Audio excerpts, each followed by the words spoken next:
Hello everyone, I am Dr. Monica Saxena from KCMT Bareilly. Today I am here to discuss my topic blood and its composition. Now the introduction. What is blood? Blood is a liquid connective tissue. Its viscosity is about 5 times that of water. Its specific gravity is 1.055. Its pH is slightly alkaline. It ranges from 7.35 to 7.45. Then composition of blood. Blood के composition में 55% blood plasma होता है और 45% formed elements होते हैं. Blood plasma में भी 7% proteins हैं, 91% वाटर है, then other solutes.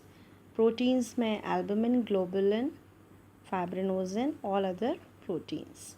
Formed elements में 3 सेल्स होते हैं, आरबीसीज, डब्ल्यूबीसीज एंड प्लेटलेट्स. इसको हम अलग से एक्सप्लेन करते हैं. प्लाज्मा. What is plasma? अगर हम ब्लड को किसी टेस्ट ट्यूब में लेते हैं और उसको सेंट्रीफ्यूज़ करते हैं तो उसमें सेडिमेंट्स हो जाती हैं सेल्स, और ऊपर की तरफ जो सुपरनेटेंट है वो liquid straw coloured, that is known as plasma. It's homogeneous fluid which form 55% of blood by weight, in which water is 90%, blood proteins are 5.5 to 7.6%, in which albumin, globulin, fibrinogen and prothrombin are present. Then organic constituents like non-nitrogenous contents include fats, carbohydrates and lipids.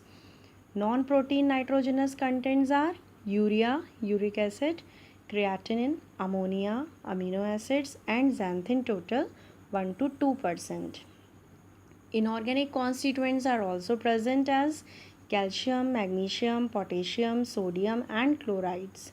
Enzymes, hormones and gases are also present. अब main question यह आता है, plasma और serum में क्या difference है?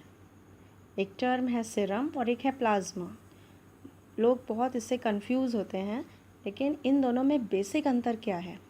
Basic अंतर actually ये है कि प्लाज्मा, अगर हम ब्लड को सेंट्रीफ्यूज़ करते हैं तो सेल्स तो सेडिमेंट हो जाएंगे. ऊपर जो स्ट्रॉ कलर्ड फ्लूइड है वो प्लाज्मा है. क्यों? क्योंकि वो सेडिमेंट हो रहे हैं, कोगुलेट नहीं हो रहे हैं सेल्स, उसमें एंटी कोगुलेंट मिला हुआ है. तो वो जो सेल्स सेडिमेंट हो रहे हैं और ऊपर सुपरनेटेंट जो लिक्विड पोर्शन है वो प्लाज्मा है. लेकिन अगर हम एंटी कोगुलेंट मिक्स नहीं करते हैं तो वो सेल्स कोगुलेट नहीं होंगे.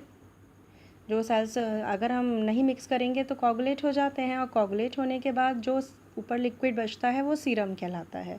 तो सिंपली भाषा में हम इसको बोलेंगे कि plasma have proteins but serum don't have proteins. Then blood cells. Blood cells are of 3 types: erythrocytes or red blood corpuscles, leukocytes or white blood corpuscles, thrombocytes or platelets.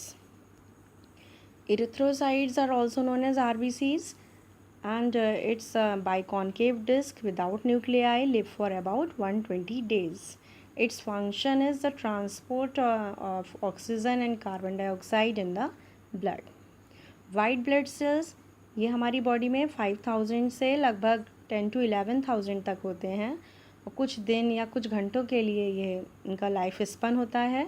और ये क्या करते हैं? पैथोजेंस को इन्वेट करते हैं. Foreign substances जो हमारी बॉडी में आ रहे हैं उनसे हमें डिफेंस प्रोटेक्शन देते हैं.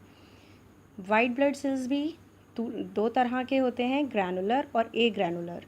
जो ग्रैनुलर लिम्फोसाइट्स हैं उनमें ग्रैन्यूल प्रेजेंट होंगे. ये भी 3 तरह के होते हैं, न्यूट्रोफिल, यूसिनोफिल और बेसोफिल.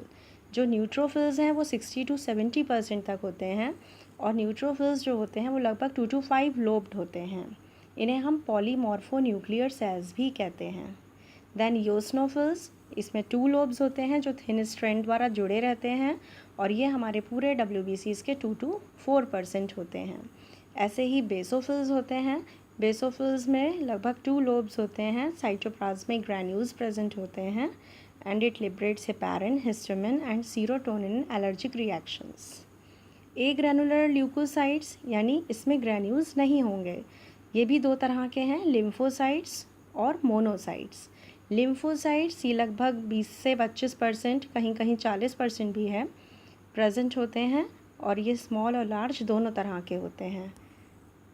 मोनोसाइट्स सबसे बड़े WBCs हैं, साइज़ इनका बड़ा होता है, किडनी शेप्ड होते हैं या हॉर्स शू शेप होते हैं, and it acts on the hypothalamus causing the rise in body temperature with microbial infections, stimulates the production of some globulins by liver, enhances the production of activated T lymphocytes phagocytosis, and then last platelets.